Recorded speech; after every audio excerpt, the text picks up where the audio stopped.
A new player in Goodneighbor. Mayor Hancock. Hello, little Too bad pal. about Finn. Welcome Gonna to miss him fun next and super games. mutant attack rolls round. Oh well. What can I do for our newcomer?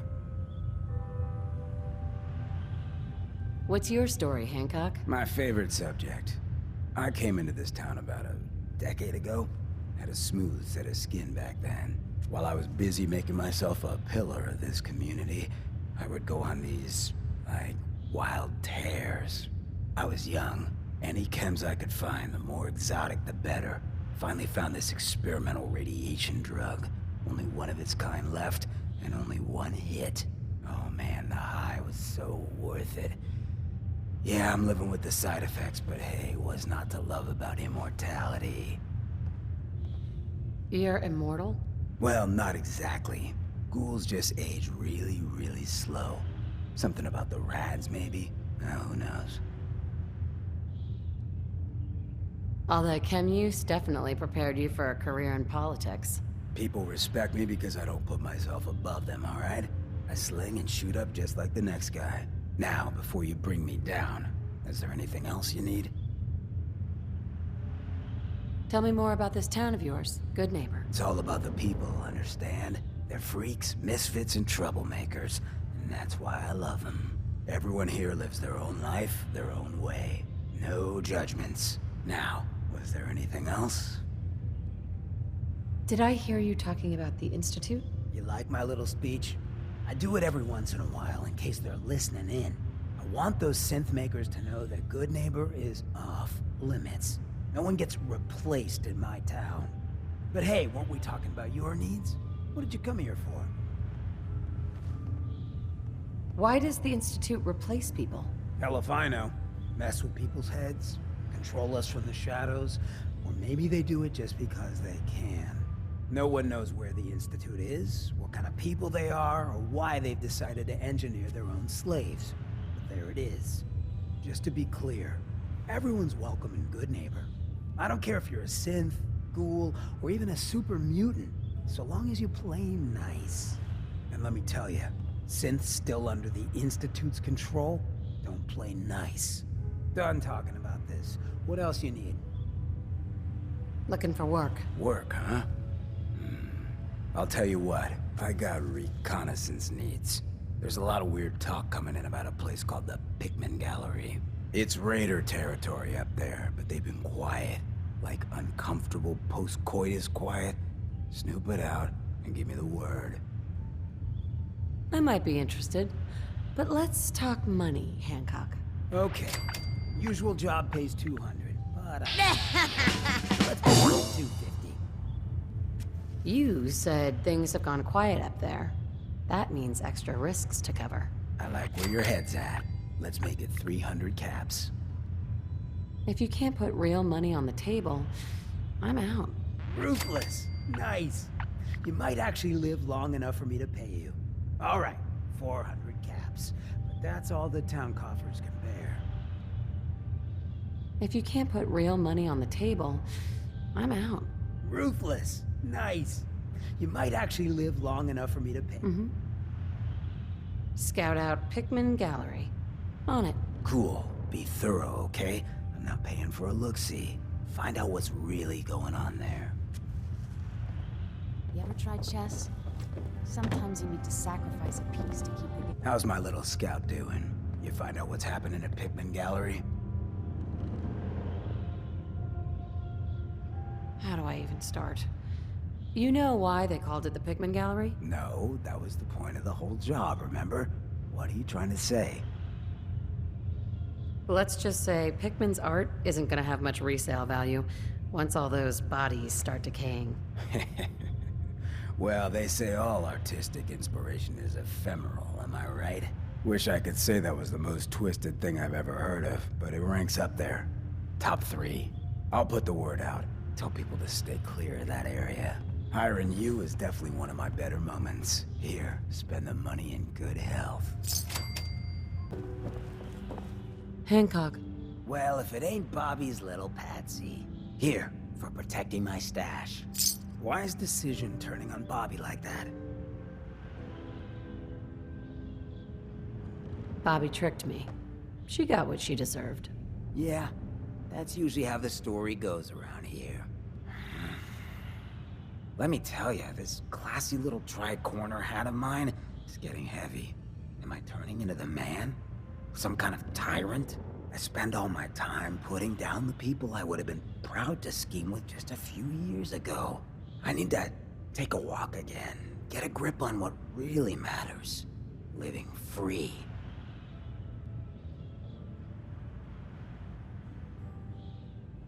Can you just leave, Goodneighbor? Aren't you the mayor? Hey, the mayor's still the mayor whether he's in residence or not. I've walked out of here plenty of times.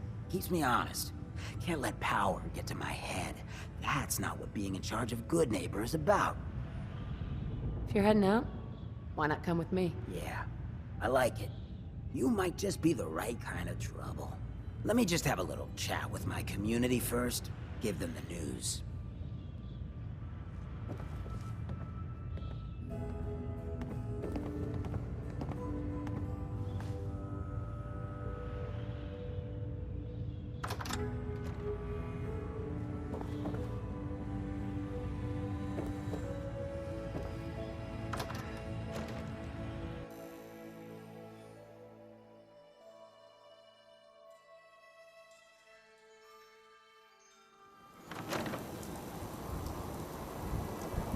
Hey, everybody, gather up. I got something you all need to hear.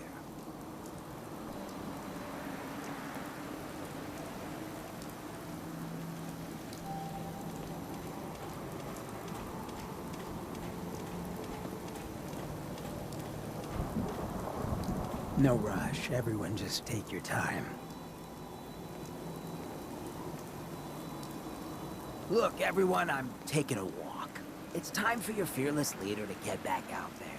Mix it up in the dirt before I forget what that feels like. You can't leave, Hancock. We need you. Hey, I'm always gonna be here in spirit, my man. Goodneighbor and I, we got a connection. But like any hot and heavy relationship, sometimes you gotta spend time apart. Let things cool off. Remind yourself of who you are. So that's why I'm leaving. I'm still your mayor. I'm still gonna be here when you need me. But it's time for me to stop living so damn comfortable. Because we all know, no one in power deserves to be comfortable for long.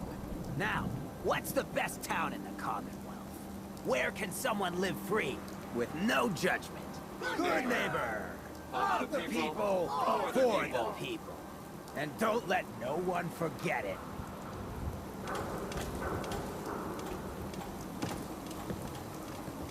Hey, Hancock. So, you ready to get this show on the road? Let's do it. Done. Hancock! That was the coolest ghoul in the Commonwealth. Hey, McCready. Don't wait up.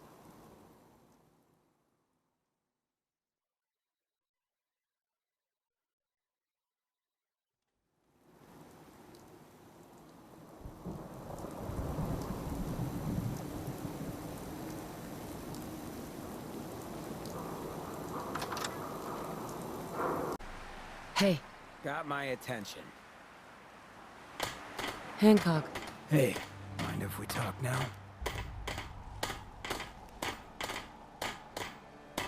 Is everything all right? Yeah, it ain't anything bad.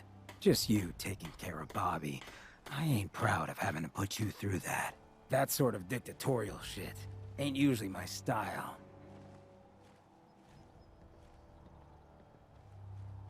Hey, you seem awfully torn up over Bobby. Was there something between you? Nah, nothing like that. I just hate seeing guys like me use their sway to do that kind of harm. Hell, that sort of bull's the whole reason I became mayor in the first place. Some ass named Vic ran the town for I don't know how long before that. Guy was scum. Used us drifters like his own personal piggy bank. He had this goon squad he'd use to keep people in line. Every so often, he'd let them off the leash, go blow off some steam on the populace at large. Folks with homes could lock their doors, but us drifters, we got it bad. There was one night, some drifter said something to them. They cracked him open like a can of cram on the pavement, and we all just stood there, did nothing. It's a hard choice to make. I don't envy you. I appreciate you trying, but there's no need to sugarcoat it. It was spineless the way I acted. I felt like less than nothing. Afterwards, I got so high, I blacked out completely. When I finally came to, I was on the floor of the old state house, right in front of the clothes of John Hancock. John Hancock, first American hoodlum and defender of the people. I might have still been high, but those clothes spoke to me, told me what I needed to do. I smashed the case, put him on, started a new life as Hancock. After that, I went clean for a bit, got organized, convinced Cleo to loan me some hardware, got a crew of drifters together and headed out into the ruins, started training. Next time Vic's boys went on their tear, we'd be ready for them.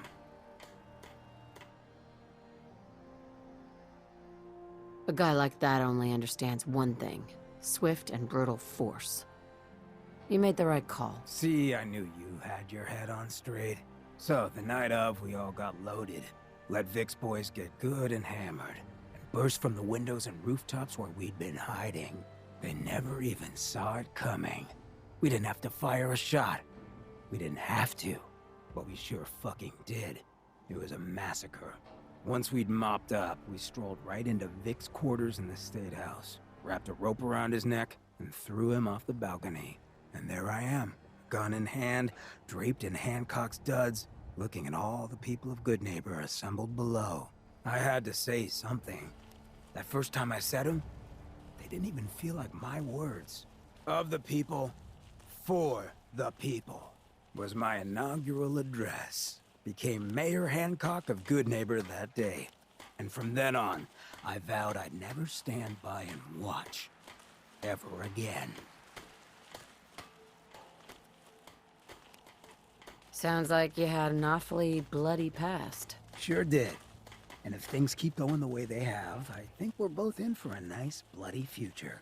I just hope you get where I was coming from. I ain't out to bring harm to anyone that didn't earn it. Though I'm getting the distinct idea you got the same plan. Well, you probably heard enough of me running my mouth for one day. Wanna get moving? Heads up.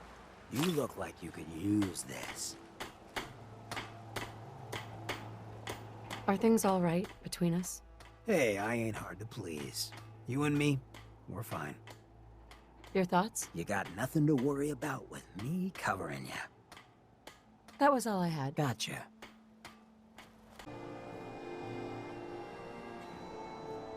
Hey. What do you need? Hey, Hancock. To think I ever doubted you. Oh, yeah?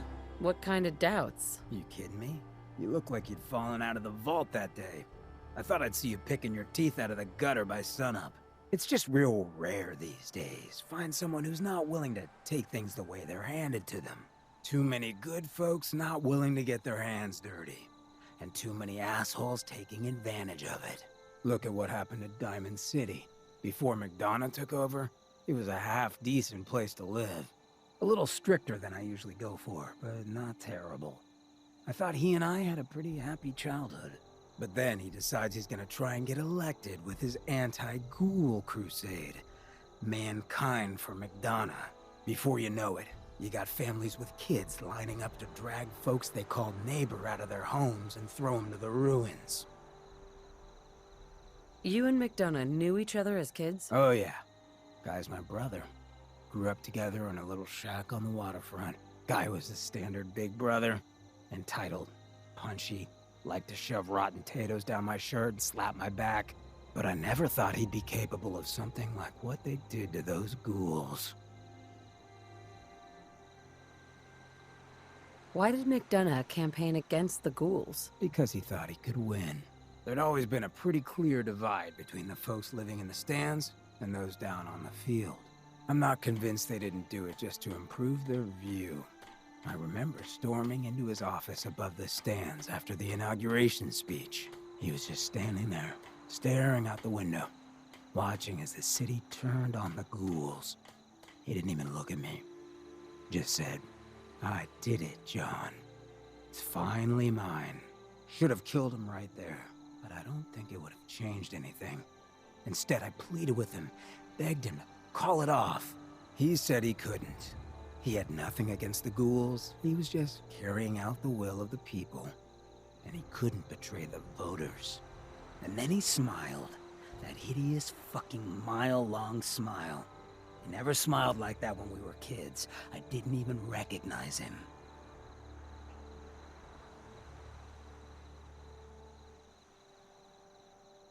Wait, what do you mean you didn't recognize him? I don't know, just didn't seem like the guy I grew up with. Guess that all makes sense now, knowing that he was with the Institute. But honestly, I think I'm more angry now. I mean, where do I draw the line? Was the guy I grew up with the amoral piece of trash who gave the ghouls the boot?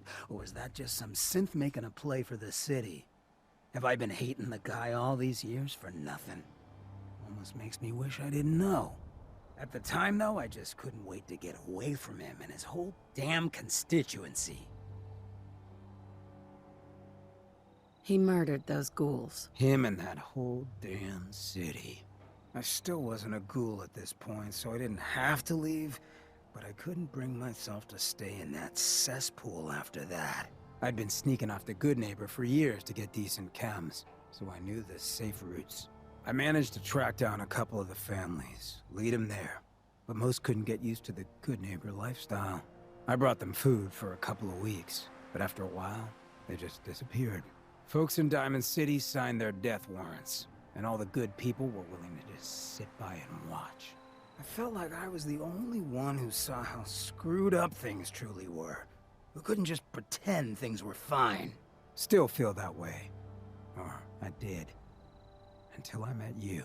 I know I run my mouth, but having someone who sees the world for what it is, and is willing to do something about it, it's meant a lot to me. I feel damn lucky to have you as a friend. And that's what we are? Friends? Well, now that you mention it, I have been having slightly more impure thoughts than usual. Maybe we'll get to act on those. But I guess we should probably head out, huh? After you.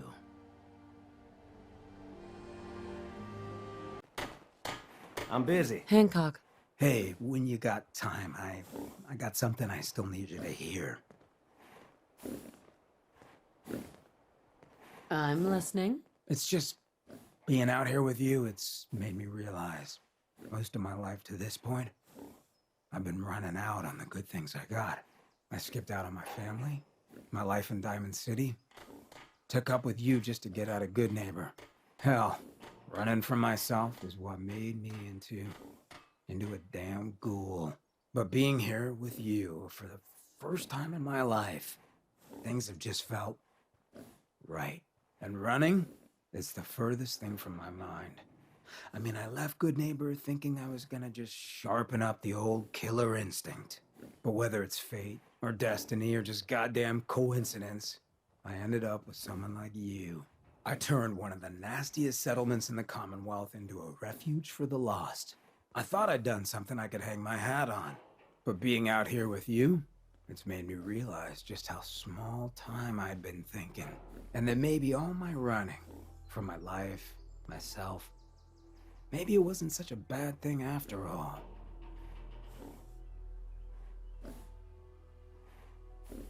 It doesn't matter what you did. All that matters is what you do from here on out. I know a lot of bookies that'd disagree with you, but I feel what you're getting at. So let me get to the point. Throwing in with you has been the best decision I've ever made. It's like I found a part of myself I never realized was missing, which happens sometimes when you're a ghoul. If I hadn't taken up with you, I'd probably be in a gutter somewhere, getting gnawed on by rad roaches. You have been one hell of a friend.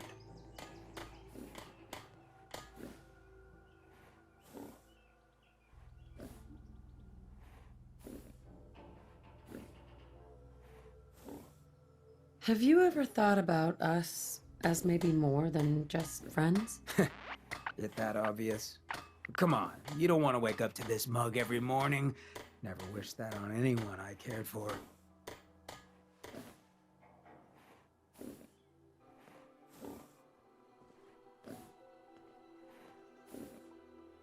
Who I fall for is my decision. And I've fallen for you. Wouldn't expect that kind of lapse in judgment from you. But I guess that works out for me then, doesn't it? Moments like this, I know all that karma stuff is bull. Because no one like me should be this lucky. Come on, love. Let's get this freak show on the road.